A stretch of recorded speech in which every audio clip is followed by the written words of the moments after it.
Saking senangnya budaknya bernama Suwaibatul Aslamiyah itu dibebaskan. Membebaskan budak itu mahal harganya, bukan murah membebaskan budak itu. Sampai dibebaskan budaknya bernama Suwaibatul Aslamiyah lantaran memberi kabar, wahai Tuan Abu Lahab, ponaamun lahir dari Siti Aminah, dikasih nama Muhammad oleh kakeknya Abdul Muthalib. Begitu mendengar langsung dibebaskan. Saking senangnya Rasulullah lahir. Assalamualaikum warahmatullahi wabarakatuh.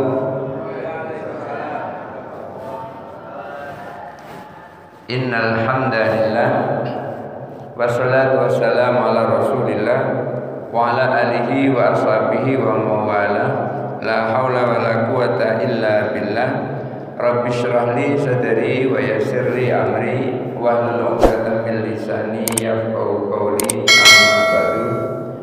Bapak Ibu hadirin jamaah salat subuh Masjid Nurul Hidayah yang dirahmati Allah Subhanahu wa taala.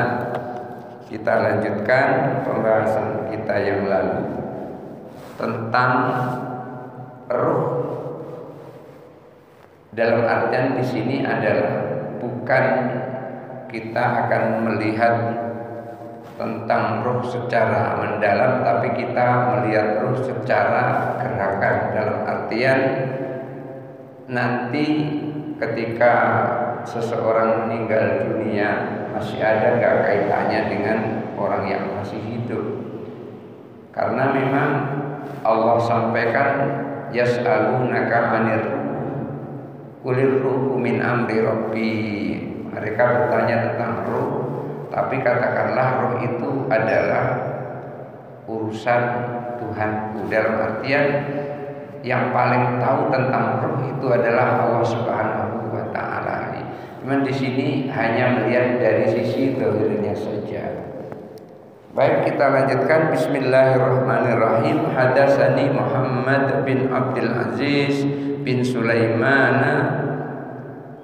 telah bercerita kepadaku Muhammad bin Abdul Aziz bin Sulaiman. Hadatsana Bishr bin Mansur, telah bercerita kepada kami Bishr bin Mansur, qala, ia berkata, lamma kana zamanut ta'uni, ketika dulu terjadi wabah taun.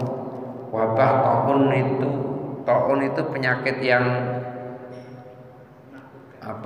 mengerikan, gampang menular. Model kayak kemarin kita pernah terjadi Covid gitu, wabah taun.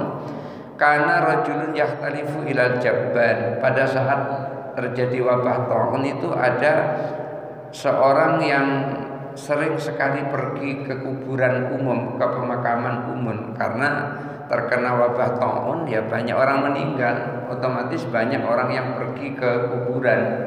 Ngapain ke sana? Ya tentu mengantar jenazah ke sana. Jadi pada saat terjadi wabah taun itu ada seorang yang bolak-balik pergi ke kuburan. Fayashhidu sholata 'alal janazati. Mereka pergi ke kuburan itu, orang laki-laki ini pergi ke kuburan itu, ia melakukan salat jenazah.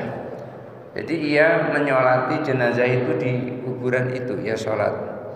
Faida amsa waqafa ala babil maqabiri, dan ketika di sore hari orang ini tegak berdiri di depan pintu kuburan. Dalam artian ada pintu masuk kuburan itu maksudnya.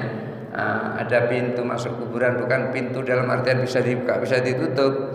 Kadang kuburan nggak ada pintunya yang seperti itu ya. Jadi tegak di pintu masuk kuburan itu. Faqala, ketika dia tegak di pintu masuk kuburan itu, dia sambil ngangkat tangan, dia berdoa, anasallahu wahsyatakum, semoga Allah melembutkan ketakutan kalian. Jadi orang yang masuk ke alam kubur itu jelas dia takut, sudah mati, sudah meninggal aja takut, apalagi masih hidup. Jadi mereka yang meninggal aja merasa khawatir, apalagi yang belum. Semoga Allah melembutkan ketakutan kalian. Warahima Gorbatakum, dan mudah-mudahan Allah menyayangi keterasingan kalian. Jadi di alam kubur itu asing. Kenapa asing? Ya baru di situ, nggak biasa masuk kan, ya terasing situ. Artinya orang yang baru datang ke situ.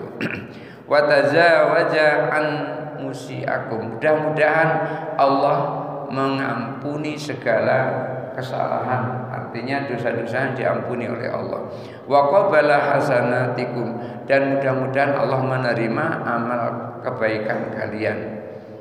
La yazidu ala haulail kalimati. Orang ini ketika berdoa tidak lebih dari kata-kata ini. Anasallahu wahsatakum wa rahima gurbatakum wa tazawaja an masyiakum wa qabala hasanatikum. Orang ini berdoa tidak lebih dari 4 doa ini, 4 kalimat ini. Semoga Allah melembutkan ketakutan kalian, artinya takutnya hilang. Dan semoga Allah merahmati keterasingan kalian sehingga di dalam keasingan itu merasa nyaman. Dan semoga Allah mengampuni dosa-dosa kalian, kesalahan kalian sehingga nggak punya salah lagi. Dan semoga Allah menerima kebaikan kalian sehingga kebaikan menjadi teman hidupnya di alam kuburnya. Tidak lebih dari 4 kalimat ini. Qala, ia berkata. Siapa yang berkata di sini? Yang berkata di sini adalah perawi yang terakhir, yaitu Mansur, Bishr bin Mansur. Ia berkata, fa'amsaitu dzata lailatin, dan suatu ketika sore itu aku berjalan, dan pada suatu malam wang saraftu ila ahli, karena sudah terlalu malam ia pun nggak sempat pergi ke kuburan itu, jadi langsung menuju ke keluarganya, pulang ke rumah. Jadi kalau jalan sudah terlalu malam sampai di rumah tidak mampir-mampir lagi, langsung ke rumah. Walam atil maqabira, karena sudah malam tidak menghampiri kuburan tadi, tidak mampir ke kuburan tadi. Fa'atmu kama kuntu atmu, tidak melakukan doa sebagaimana dilakukan doa sebelumnya.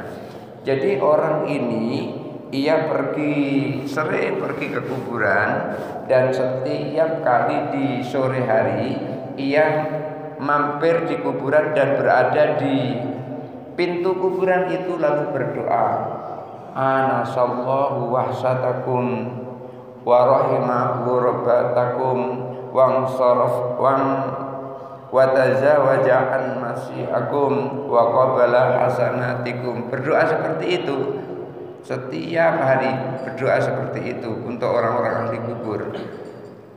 Nah, pada saat itu karena pulang sudah kemalaman, enggak sempat melakukan doa seperti itu, langsung pulang. Qala, lalu ia bercerita, fa bainama ana naimun, begitu sampai di rumah kan udah malam tidur. Maka ketika aku tidur, katanya, ketika aku tidur, idan bi khalqit katsirin qad ja'uni. Pada saat tidur itu tiba-tiba dia mimpi didatangi banyak makhluk. Didatangi dalam mimpinya makhluk menemui dirinya. Fakultu, lalu Bishr bin Mansur tadi berkata, dia mengatakan, fakultu, aku bertanya, ma antum wa ma hajatukum, kalian ini siapa dan apa mau kalian? Tadi kan dia enggak mampir ke kuburan, tidak berdoa seperti biasanya. Tiba-tiba saat tidur didatangi banyak makhluk. Kemudian karena dia heran ini siapa, lalu bertanya, siapa kalian dan apa hajat kalian datang ke sini? Qalu, makhluk-makhluk itu menjawab, nahnu ahlul maqabir, kami ini adalah penduduk kuburan. Qultu, lalu aku bertanya, Bishr bin Mansur bertanya kepada orang-orang yang mengaku ahli kubur tadi, wa ma hajatukum, apa hajat kalian, apa keperluan kalian? Qalu, mereka bertanya, mereka menjelaskan tentang kedatangannya itu, innaka awwattana minka hadiyatan, biasanya engkau memberi hadiah kepada kami. Jadi memberitahu begitu, biasanya engkau memberi hadiah kepada kami, inda insirafika li ahlaka, ketika engkau kembali menuju ke keluargamu. Maksudnya gini, biasanya engkau sebelum pulang ke rumah itu biasanya memberi hadiah kepada kami, kok kali ini tidak, ada apa nih? Fakultu, heran. Bishr bin Mansur ini heran. Kenapa heran? Gak tahu hadiah apa yang dikasih, gak pernah merasa memberi hadiah, gak pernah merasa memberi apa-apa. Kok dikatakan dia sering sekali memberi hadiah sebelum pulang ke rumah. Hadiah apa? Gak merasa dia memberi hadiah. Jadi orang-orang yang telah meninggal itu, Bapak Ibu, ketika kita doakan, kita barangkali merasa gak memberi apa-apa, tapi mereka sangat terkesan karena sangat bermanfaat buat mereka. Ketika kita mohonkan ampun mereka sangat merasakan kenikmatan ampunan itu. Cuman kadang-kadang kita nggak merasa. Ini yang dialami oleh Bishr bin Mansur. Maka dia bertanya, wa mahya, apa hadiah yang telah kuberikan itu apa? Qalu, ahli kubur tadi menjawab, ad-da'watu, doa-doa yang engkau berikan kepada kami itu adalah doa-doa allati kunta tad'u biha, di mana kemarin itu engkau selalu mendoakan kami. Doa-doa itulah yang engkau hadiahkan kepada kami. Qala, lalu Bishr bin Mansur bercerita, qultu, aku berkata, fa inni a'udu lidzalika, lalu aku mengulang kembali kebiasaanku itu. Artinya yang tadinya lupa ketika lewat kuburan biasanya berdoa, dia tidak berdoa, kali ini dia mulai berdoa. Qala, ia bercerita, Bishr bin Mansur, fama taraktuha ba'du, setelah itu aku nggak pernah tinggalkan lagi. Ternyata Bishr bin Mansur ketika lupa berdoa pada saat melewati kuburan, didatangi oleh makhluk yang ada di kuburan itu. Ternyata mereka mengucapkan terima kasih, betapa pentingnya doa-doa yang disampaikan oleh Bishr bin Mansur itu kepada ahli kubur. Ini artinya apa? Artinya amal ahli kubur dengan amal orang yang ada di dunia, artinya amal orang yang ada di dunia itu masih ada manfaatnya kepada amalnya ahli kubur.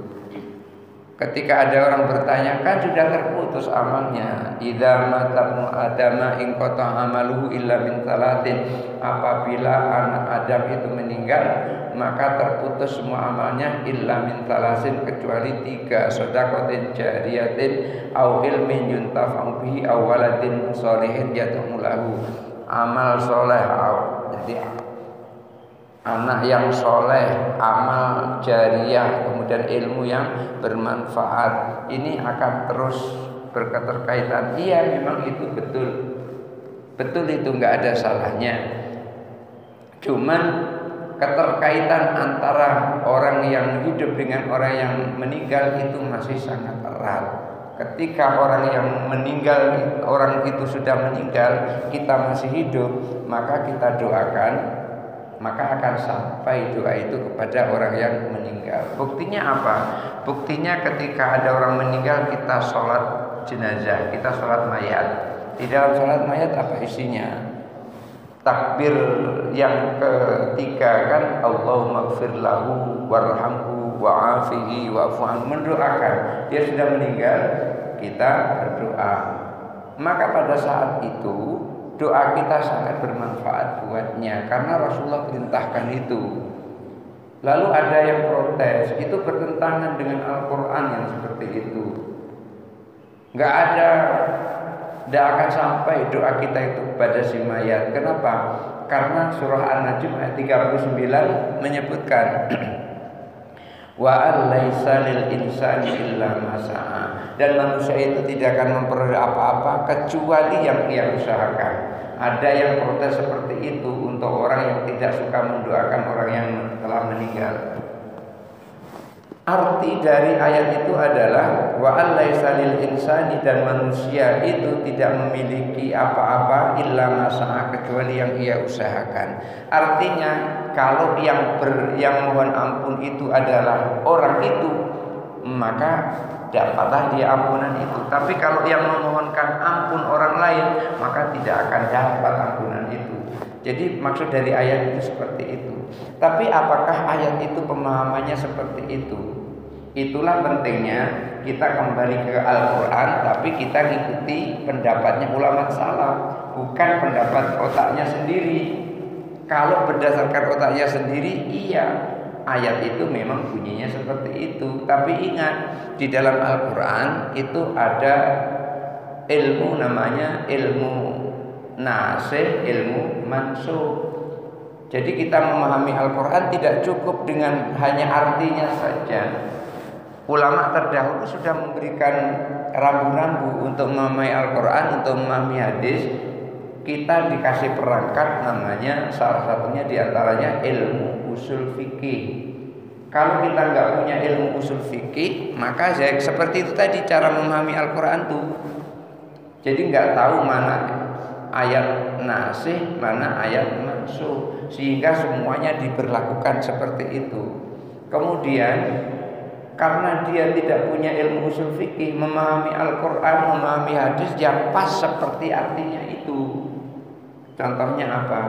Contohnya begini, di dalam Al-Quran itu disebutkan fala taqul lahuma uff, jangan kamu berkata kepada kedua orang tuamu dengan perkataan ah.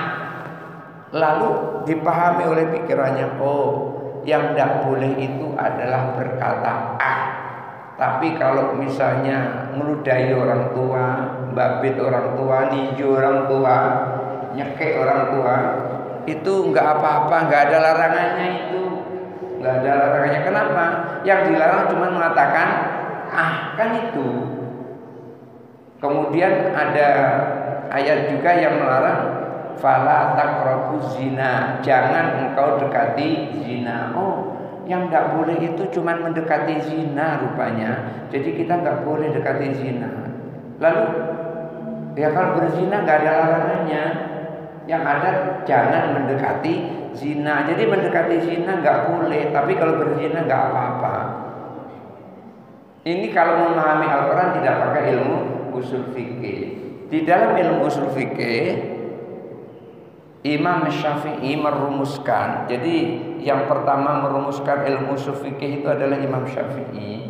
Dibuat dalam sebuah kitab namanya Ar-Risalah. Kemudian terus dikembangkan oleh ulama-ulama yang lainnya, ulama berikutnya. Di dalam ilmu usul fikih ada namanya qiyas, dan Allah sendiri yang mengajarkan kepada qiyas itu. Dan Rasulullah juga mengajarkan qiyas kepada seseorang yang diutus ke Yaman pada saat itu. Jadi qiyas ini Allah yang ajari di dalam Al-Quran, juga Rasulullah sendiri yang ajarkan. Pada saat itu ketika ada orang yang berpaham bahwasanya sentuhan antara laki-laki dan perempuan itu tidak batal. Kan ada itu, sentuhan antara laki-laki dan perempuan tidak batal. Itu kan karena memahami langsung nisa, menyentuh perempuan itu apa maksudnya? Apakah menyentuh seperti ini atau yang dimaksud adalah hubungan suami istri? Karena riwayat Aisyah pernah terjadi Rasulullah mau sholat subuh mencium Aisyah tanpa ngambil air wudhu, kemudian terus sholat. Tapi Imam Syafi'i memahami langsung nisa, menyentuh perempuan itu adalah ya menyentuh seperti ini. Kenapa? Karena berhati-hati. Jangan-jangan yang dimaksud menyentuh itu ya menyentuh seperti ini, bukan yang dimaksud adalah hubungan suami istri. Maka pada saat itu ketika Rasulullah SAW ditanya oleh Sayyidina Umar bin Khattab, apakah ketika berwudu itu membatalkan puasa atau tidak. Maka Rasulullah sampaikan ketika menyentuh perempuan saja tidak membatalkan wudhu, maka ketika berkumur-kumur tidak membatalkan puasa. Jadi Rasulullah mengkiaskan seperti itu. Jadi ada di dalam memahami Al-Quran itu ilmu usul fikih yang diciptakan oleh ulama, ada namanya kias. Dan di antara tingkatan kias itu, pembagian kias itu ada namanya kias aulawi. Kias aulawi itu kias yang melebihi dari yang ada. Umpamanya begini, itu tadi, wala taqrabuz zina, jangan dekati zina. Mendekati zina saja tidak boleh, apalagi berzina. Itu yang dimaksud kias aulawi. Wala taqul lahuma uff, jangan kamu berkata kepada kedua orang tuamu dengan mengatakan saja enggak boleh, apalagi memukul, apalagi mencekik, apalagi meninju. Jadi untuk memahami Al-Quran itu perlu perangkat lain, diantaranya adalah ilmu usul fikih. Ini ilmu usul fikih nggak pernah belajar langsung terjemahan Al-Quran yang dipelajarinya. Ya tentu salah. Oleh karena itu di dalam ayat tadi fa'al laisa lil insani illa ma sa'a, dan manusia tidak memperoleh apa-apa kecuali yang ia usahakan, dijelaskan oleh sepupu Nabi Shallallahu Alaihi Wasallam, dan ia adalah termasuk sahabat, dan kuburannya di Mekah sana itu dikelilingi di dinding, dan masuk ke tempat kuburannya itu sekarang ada gapura. Di gapuranya itu ada tertulis Babu Abdullah bin Abbas. Saya kenal nama, saya tahu ini pengalaman ini. Bukan kata orang tapi pengalaman. Ditulis Babu Abdullah bin Abbas. Jadi Abdullah bin Abbas ini seorang yang pernah dipegang kepalanya oleh Rasulullah SAW. Lalu Rasulullah berdoa, Allahumma faqihu fiddin, ya Allah berikan kefakihan Abdullah bin Abbas itu dalam agama. Akhirnya Abdullah bin Abbas itu beliau bercerita bahwasanya A'tani lisanan sa'ulan, aku ini diberi oleh Allah lisan yang suka bertanya, wa qalban aqulan, dan aku ini diberi oleh Allah hati yang suka mencerna. Jadi ketika bertanya tidak hanya bertanya tapi mencerna dari jawaban yang disampaikan oleh Rasulullah itu. Jadi Abdullah bin Abbas itu adalah orang yang sangat faqih, orang yang banyak meriwayatkan hadis. Jadi Abdullah bin Abbas banyak bertanya kepada Rasulullah ketika terjadi sesuatu yang menurut akalnya itu enggak masuk, maka ia bertanya kepada Rasulullah.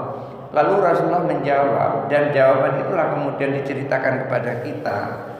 Beliau sampaikan di dalam kitab tafsir, di antara tafsir Baghawi, juga di antara juga tafsir As-Sahwi, dikutip di situ Ibnu Abbas menyampaikan bahwa wa an laisa lil insani illa ma sa'a. Beliau sampaikan hadhil ayatu mansuhul hukmi, ayat ini hukumnya sudah terhapus. Kemudian Allah ketika menghapus sebuah ayat, baik itu hukumnya saja yang dihapus, itu biasanya Allah akan ganti dengan ayat yang setingkat atau yang lebih tinggi daripada ayat itu. Maka di dalam tafsir Al-Baghawi disebutkan wa alaisa lil insani illa ma sa'a, surah An-Najm ayat 39, itu sebagai gantinya adalah surah At-Tur ayat 21. Jadi di sini Allah menghapus. Kalau sudah dihapus oleh Allah, artinya apa?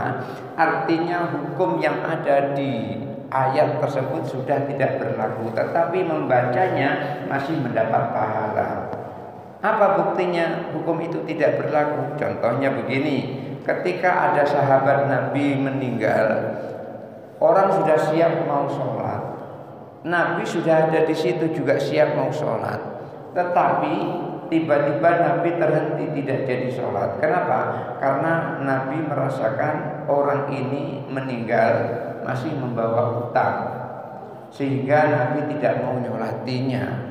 Gara-gara hutang itulah Nabi tidak mau nyolati. Itu akan membuat renggang antara dia dengan Nabi. Kenapa? Karena punya hutang, Nabi nggak mau menyolatinya. Jadi ibu-ibu kalau masih punya hutang, jangan ninggal dulu gitu. Kalau masih punya hutang, Nabi nggak mau nyolati.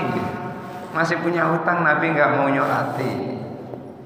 Lalu Nabi sampaikan, ya sudah kalau begitu sahabatku ini sholati saja. Tetap disuruh nyolati, tetapi Nabi gak mau nyolati. Sahabat-sahabat yang diperintahkan oleh Rasul untuk menyolati. Gara-gara apa? Gara-gara sahabat ini masih punya hutang. Lalu tampil sahabat lain bernama Qatadah. Qatadah menyampaikan, ya Rasulullah, saya melunasi hutangnya. Begitu dilunasi oleh Qatadah hutang sahabat ini, lalu Rasulullah mengimami sholat jenazah tersebut. Artinya apa? Yang beramal adalah Qatadah, tetapi bermanfaat bagi orang yang meninggal. Diterima amalnya Qatadah oleh Allah, disampaikan manfaatnya kepada orang yang meninggal itu. Maka di sini menunjukkan bahwasanya ayat wa alaisa lil insani illa ma sa'a itu memang dihapus hukumnya, tidak berlaku untuk umat Nabi Muhammad. Ibnu Abbas, Abdullah bin Abbas itu pernah menyampaikan di dalam tafsir tersebut kelanjutannya, dan juga Ikrimah. Ikrimah itu siapa? Ikrimah itu anaknya Abu Lahab.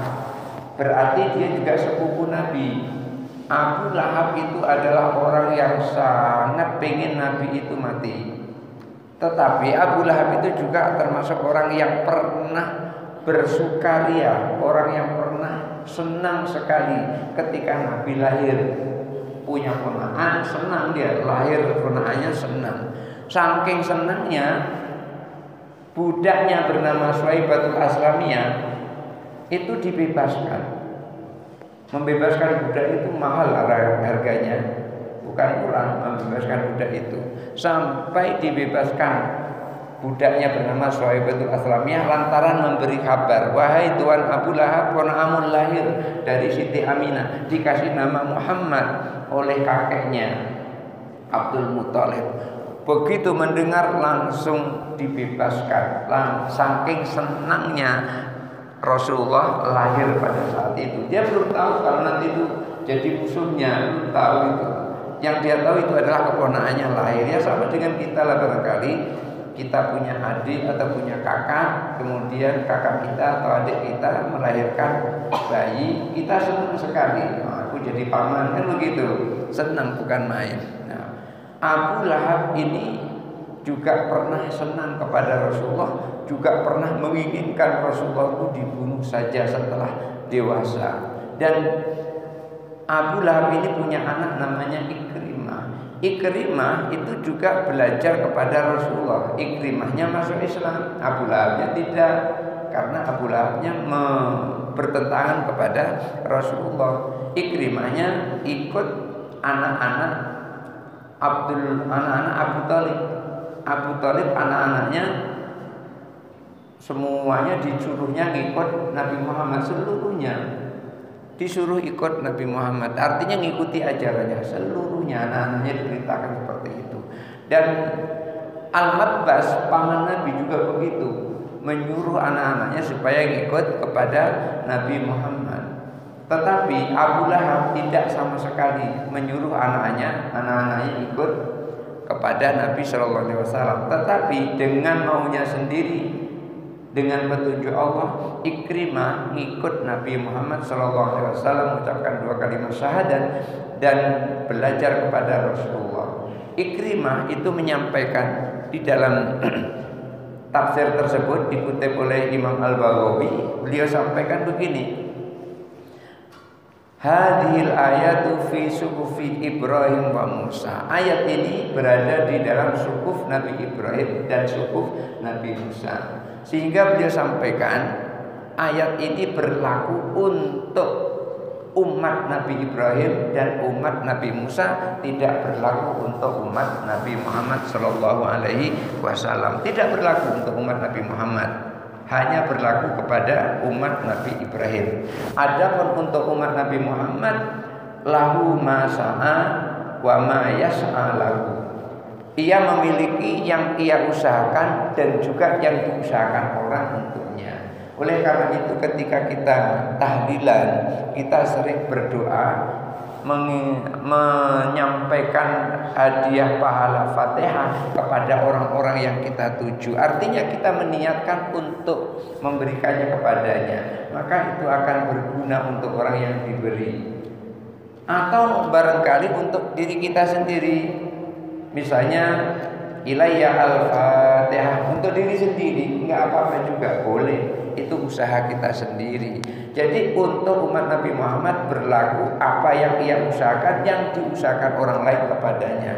Umpamanya saya berdoa kepada teman saya, umpamanya saya berdoa Allahumma ighfir lahu warhamhu. Ini bukan hanya untuk orang meninggal loh ya, Allahumma ighfir lahu itu. Atau Allah kalau kayak gitu takut umpamanya meninggal, ya langsung sebut saja Allahumma ighfir dzanba Zaidin akhi, begitu, ya Allah ampunilah dosa Zaid saudaraku, umpamanya begitu. Boleh yang seperti itu.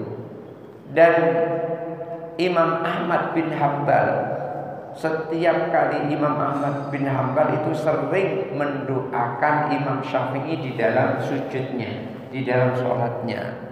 Kenapa?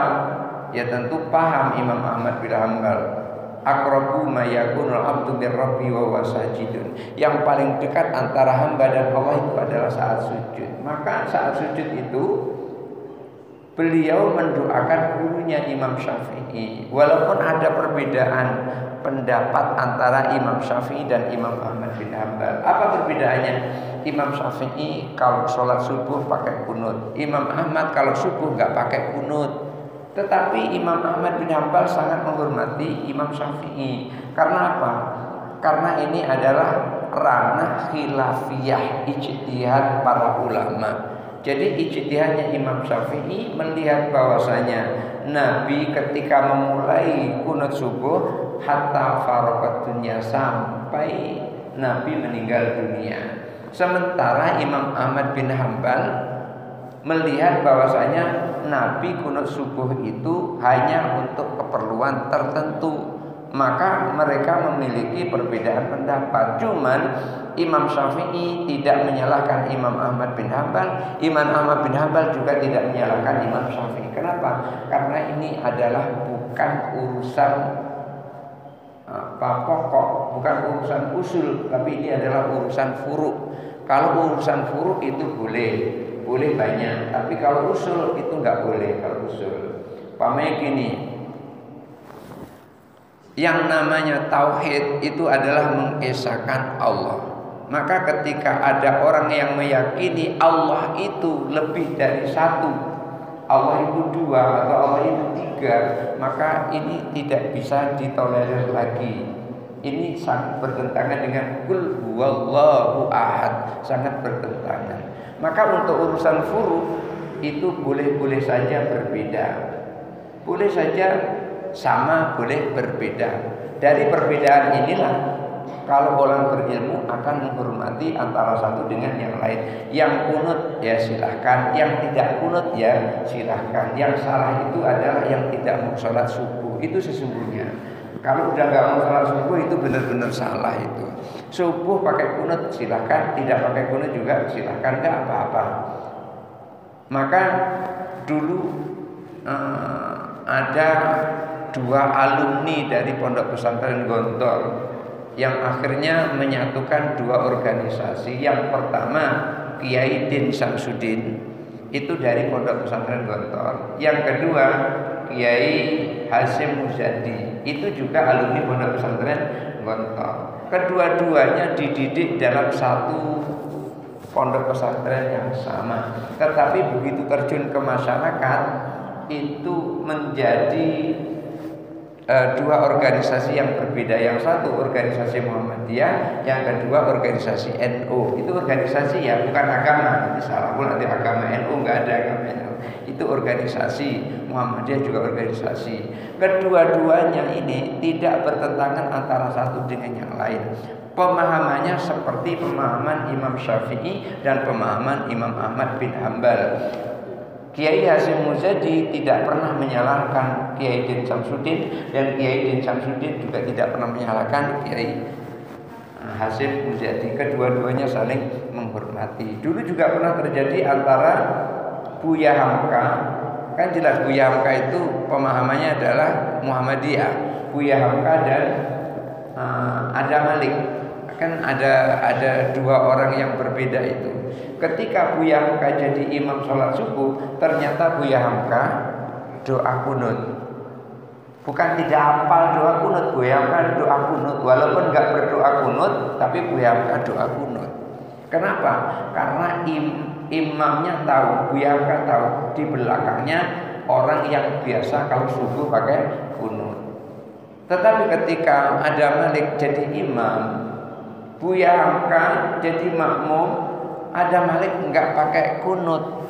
Begitu sudah selesai baca ayat, udah langsung Allahu Akbar, langsung sujud, enggak pakai kunut lagi. Kenapa? Karena di belakangnya adalah orang yang biasa tidak kunut subuh, maka dia hormati itu. Kalau kita bisa hidup seperti ini, insya Allah akan terang benderang hidup kita. Saling tasamu, hormat menghormati. Jadi orang yang meninggal itu masih ada kaitannya dengan orang yang hidup. Masih ada kaitannya, bukan tidak ada. Oleh karena itu, ayat wa alaisa lil insani illa ma sa'a itu terhapus hukumnya, sehingga doa kita kepada orang yang telah meninggal itu akan sampai apabila diterima oleh Allah. Yang tidak sampai itu kalau nggak diterima oleh Allah. Lalu saya pernah dengar Kiai Zainuddin MZ itu pernah mengatakan doa itu sampai. Buktinya apa? Buktinya mereka nggak pernah protes itu kalau nggak sampai gitu. Ada yang seperti itu. Pernah saya dengar itu.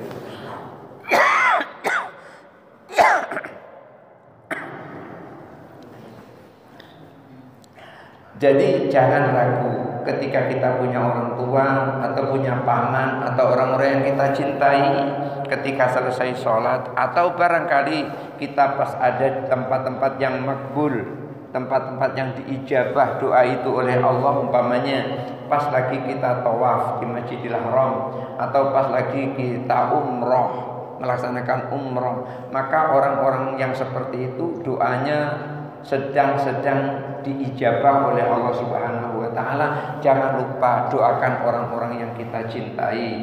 Barangkali kita mendoakan paman kita, barangkali kita mendoakan wak kita, mendoakan kakek kita, mungkin dulurnya kakek kita, atau orang-orang yang kita cintailah, atau mungkin kakak ipar kita atau adik ipar kita, atau paman ipar. Paman ipar itu artinya pamannya orang rumah kita gitu. Kita doakan semuanya itu pada saat kita berada di tempat-tempat yang mustajab doa itu. Di antaranya ketika kita berada di Mekah adalah kita sedang berada di depan multazam. Multazam itu apa? Antara Hajar Aswad dan pintu Ka'bah. Di situ doanya makbul.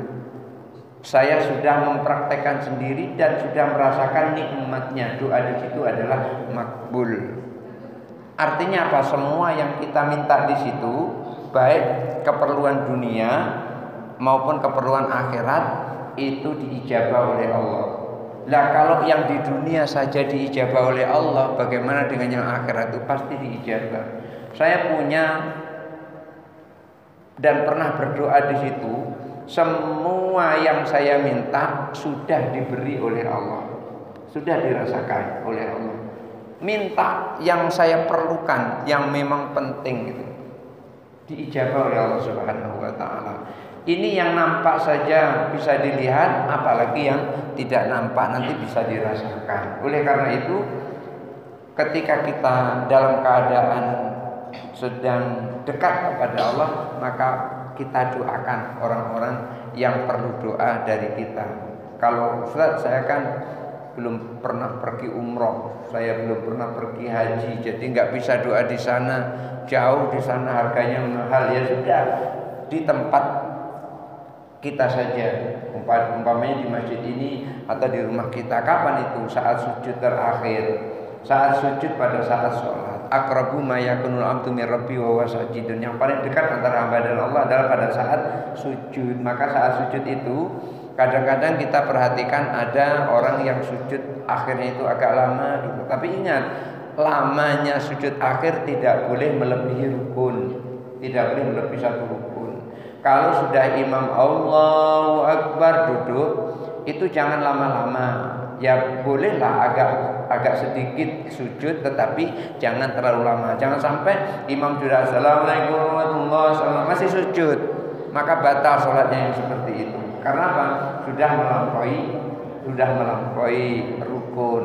Nah, kita doakan orang yang telah meninggal karena itu akan berpengaruh kepadanya. Inilah kenapa Bishr bin Mansur ketika memiliki kebiasaan berdoa di pelataran kuburan, anasallahu wahsyatakum, semoga Allah melembutkan ketakutan kalian, warahima hurbatakum, dan semoga Allah mengasihi keterasingan kalian, watajawaza an masyiakum, mudah-mudahan Allah mengampuni kesalahan-kesalahan kalian, wa qabala hasanatikum, dan mudah-mudahan Allah menerima kebaikan-kebaikan kalian. Itu sering doa seperti itu. Sempat nggak berdoa seperti itu didatangi. Jadi kalau bapak nanti udah terbiasa kayak gitu, kemudian terus sesekali lupa, itu mungkin bisa datang juga ke mimpi. Ngapain nggak doakan kami lagi gitu? Kamu siapa? Mungkin kayak gitu juga itu. Karena kita ini jarang melakukan seperti itu. Ini ada orang ahli ilmu mempraktekkan ilmu Rasulullah, biasa pergi ke kuburan, itu bukan sekali dua kali, tiap hari. Ketika mau pulang ke rumah itu memang melewati situ, kebetulan rumahnya dekat kuburan gitu. Nah, kita ini sayangnya jarang ya rumah kita dekat kuburan gitu. Ya pada jauh-jauh dari kuburan. Jadi ketika pulang ke rumah nggak sempat mampir kuburan. Kalau misalnya rumah kita ada di sini, kuburan di sebelah situ, jalan tuh lewat situ, selalu melewati depannya. Nggak ada salahnya kan duduk sebentar atau tegak sebentar menghadap ke kuburan, mengucapkan assalamualaikum ya dara qaumin mu'minin fa insyaallah bikum lahikun, kemudian berdoa anasakallahu wahsyatakum wa rahima urbatakum wa tajawaza an musyiakum wa qabala hasanatikum, amin. Begitu, biasa seperti itu. Nanti suatu saat udah terbiasa seperti itu, kok tidak berdoa seperti itu, nanti orang-orang ahli kubur akan datang dalam mimpi. Cuman kita ini jarang melakukan keseringan seperti itu. Paling-paling ke kuburan pas ada orang meninggal itu saja, maka kita nggak pernah mengalami seperti itu. Itu pun kadang-kadang tidak pernah mengalami seperti itu. Kadang-kadang orang tua kita yang sudah meninggal lama gitu, kadang-kadang hadir dalam mimpi kita. Dan kadang-kadang dalam mimpi kita itu ngasih tahu sesuatu kepada kita. Kadang-kadang itu bisa jadi memang adalah orang tua kita. Tapi dengan syarat apa? Dengan syarat ketika kita tidur itu dalam keadaan kita masih ada air wudhu kita, atau tidur kita setelah kita sholat, bukan tidur ngayau, artinya tidur panjang tidak bangun-bangun, bangun tidur lagi, tidur bangun lagi, bangun tidur lagi, begitu. Itu namanya setan yang masuk dalam mimpi yang seperti itu. Barangkali itu saja dulu yang bisa saya sampaikan. Kurang lebihnya saya mohon maaf, dan kalau ada yang mau bertanya dipersilahkan. Oh gitu. Ya cukup dalam bahasa Indonesia juga nggak apa-apa. Ketika kita berdoa, baik di dalam sholat maupun di luar sholat, doa cukup dengan bahasa kita. Kalau kita tidak bisa, kalau bisa ya dengan bahasa Al-Quran. Kalau bisa nggak bisa dengan bahasa hadis, nggak bisa dengan bahasa kita sendiri. Umpamanya begini, kalau tadi itu kita nggak bisa, ya kita coba berdoa.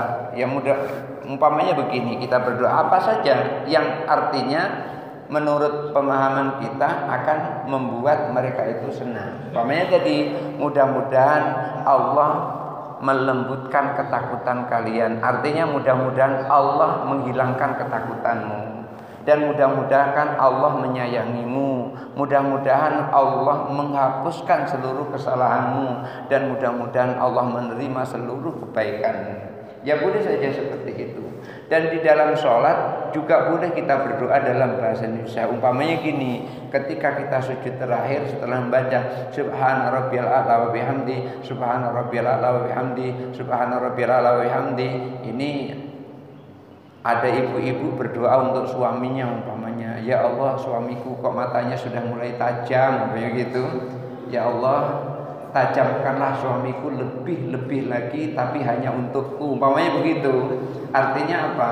Matanya itu sudah mulai lirik kanan, lirik kiri, lirik kanan, lirik kiri.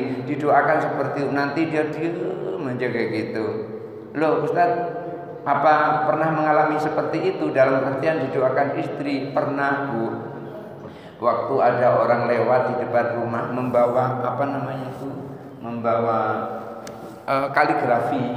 Nah, saya kan maunya dinding itu mulus gitu saja, nggak usah pakai kaligrafi. Jadi sebelumnya itu saya pernah bilang nggak usahlah pakai kaligrafi, biar kayak gini enak, bersihnya enak gitu kan.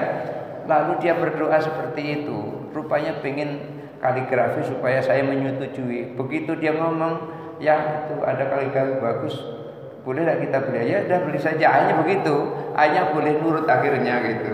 Jadi sebetulnya enggak sulit itu, enggak sulit. Artinya gini, kalau ada istri yang menolak kemauan suami atau suami yang menolak kemauan istri, maka diam-diam doakan seperti itu, maka nanti akan nurut yang seperti itu. Iya, jadi ini saya kasih tahu sama ibu-ibu dan juga bapak-bapak itu. Cuman mana nanti yang lebih kuat? Yang lebih kuat adalah siapa doanya yang lebih cepat dikabulkan oleh Allah, itu masalahnya. Kalau nanti yang kuat adalah ibu, ya ibu nanti yang diijabah. Kalau yang kuat bapak, ya bapak ya diijabah. Akhirnya kedua-duanya rukun gitu loh, tidak bercekcokan gitu. Jadi boleh kita berdoa dalam bahasa kita sendiri. Lalu ada yang bertanya, loh Ustaz, kok itu ada bahasa Indonesia? Nanti bukannya sholatnya batal. Sholat batal itu bukan karena bahasa. Sholat batal itu karena di dalamnya ada ngomong dengan orang. Itu menjadi sholat kita batal. Walaupun bahasanya bahasa Arab. Umpamanya bersin, nyebut Alhamdulillah. Sebelahnya nyebut Yarhamukallah. Jawab lagi Yahdibukumullah. Apalagi kencang-kencang. Sampai imam berhenti dia, baca ayat berhenti dia, gara-gara itu tadi. Maka yang seperti itu membatalkan sholat. Apa pernah terjadi? Pernah. Pada zaman Rasulullah, Muawiyah bin Hakam itu pernah mendengar sebelahnya bersin. Acing, Yarhamukallah. Alhamdulillah, itu yang bersin tadi bilang ya Alhamdulillah. Muawiyah nyebut yarhamukallah, yang bilang Alhamdulillah yahdikumullah. Sampai orang sebelahnya itu melihat Muawiyah itu melotot gitu. Artinya itu jangan ngomong seperti itu dalam sholat. Malah Muawiyah marah. Apa katanya? Celaka mak kau, itu dalam bahasa kita seperti itu. Nggak ngerti juga, sampai sahabat yang lain itu memukul pahanya sendiri. Begitu. Artinya jangan ngomong gitu, artinya kayak gitu, jangan ngomong gitu.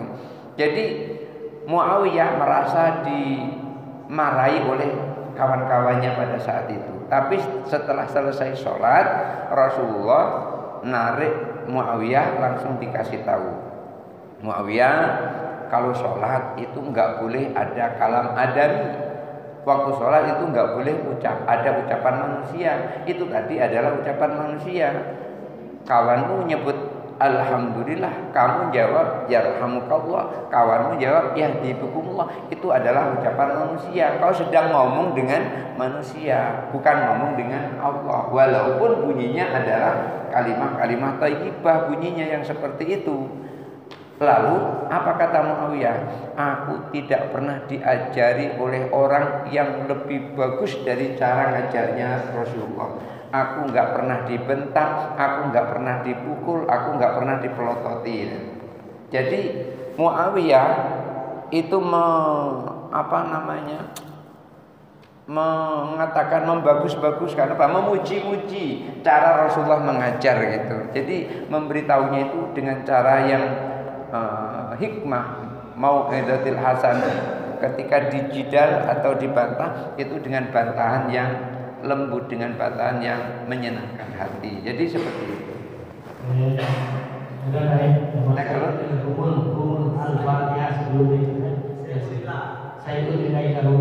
Oh itu syai'un lillahi lahumul fatihah itu.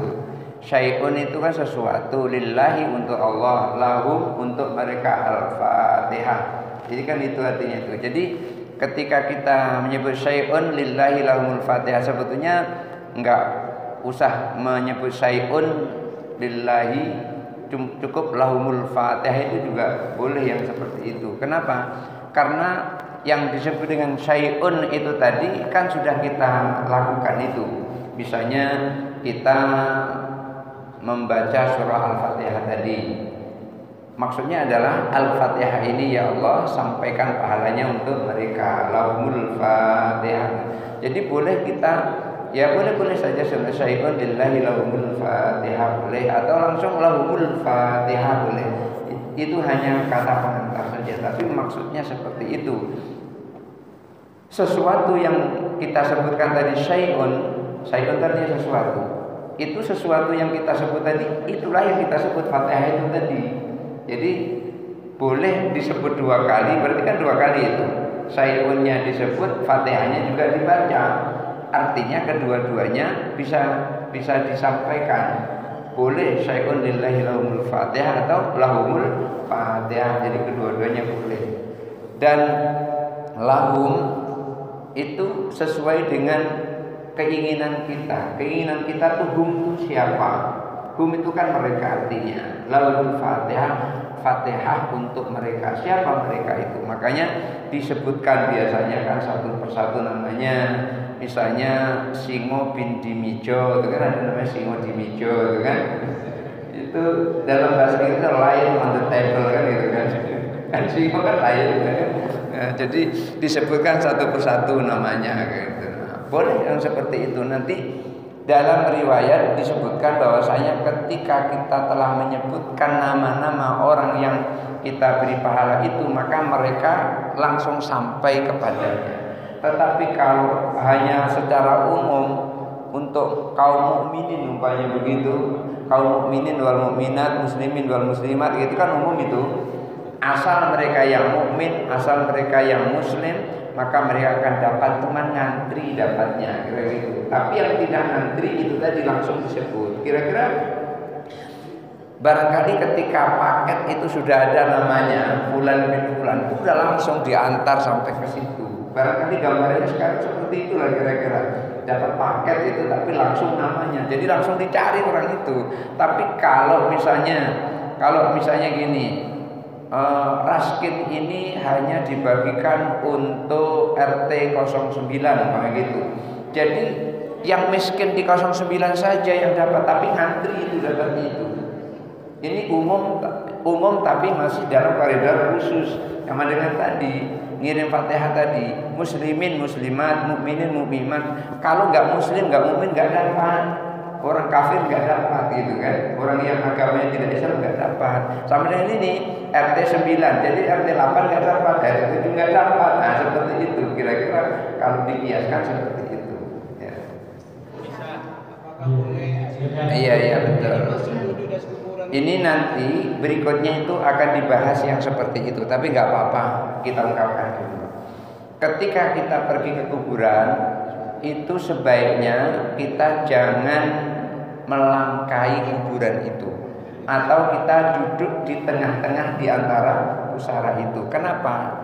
Karena akan menyakiti orang yang ada di dalam alam kubur itu. Nanti di sini akan dikatakan sudah dari tadi engkau menyakiti aku. Nanti ada perkataan seperti itu. Ini di sini pernah terjadi ketika dia pergi ke kuburan, tiba-tiba ngantuk dan tertidur di situ. Disitulah kemudian ahli kuburnya mendatangi dia, lalu menyampaikan sudah dari tadi engkau menyakiti aku, sampai dia berdiri tegak dari kuburan itu. Jadi artinya apa? Ketika kita pergi ke kuburan, jalanlah pada lorong-lorong yang tidak ada pusaranya. Kalau ini pusara orang lain lagi boleh lewat di sini. Tapi kalau ini pusaranya, ini apa namanya? Patoknya, berarti di sini kan dia dikuburkan di sini nih. Maka jangan lewat tengah-tengah itu, jangan melangkai, jangan duduk di situ. Tapi kalau kita hanya di pinggirnya saja, tidak mengenai dia, nggak apa-apa. Di pinggirnya ini, tapi tidak di tengah-tengah. Misalnya ini batas nih, kita duduk di sebelahnya, nggak apa-apa duduk di situ. Oleh karena itu, kalau bisa juga ketika kita duduk di situ kita kenal, ya kita sekalian doakan dia. Atau kalau seandainya kita tidak kenal, cukup kita mengucapkan assalamualaikum ya ahlul kubur. Dia malah senang yang seperti itu. Apalagi kita baca doa untuknya. Jadi intinya jangan duduk di tengah-tengah pusara, tapi duduklah di pinggir pusara. Kalau di pinggir pusara boleh.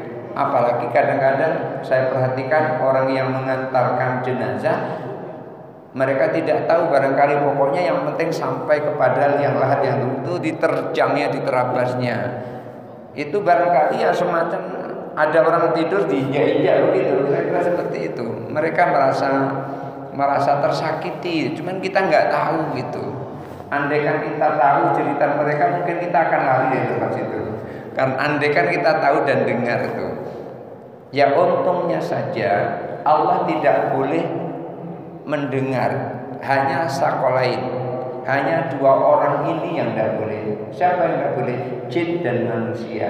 Jin dan manusia itu tidak akan mendengar alam kubur. Tetapi selain itu seperti binatang-binatang itu semuanya mendengar. Illa sakolain kata Rasul itu, kecuali dua, yaitu jin dan manusia. Barangkali itu saja. Kita tutup dengan doa. A'udzu billahi minasyaitonir rajim. Bismillahirrahmanirrahim. Alhamdulillahirabbil alamin. Allahumma shalli ala sayyidina Muhammad wa ala ali sayyidina Muhammad wa sallim wa radhiyallahu ta'ala an sadatina Rasulillah ajma'in. Allahumma ighfir lana dzunubana wa liwalidayna warhamna kama rabbayana shighara. Allahumma ij'alna mahbubina fi qulubil mu'minina wal mu'minat wal muslimina wal muslimat wa basyirna wa balighna bil ghina ila mi'atin wa 20 sanatan wallahu khairul hafidza wa huwa arhamur rahimin. Rabbana atina fid dunya hasanah wa fil akhirati hasanah wa qina adzabannar walhamdulillahirabbil alamin. Barangkali itu saja dulu yang bisa saya sampaikan.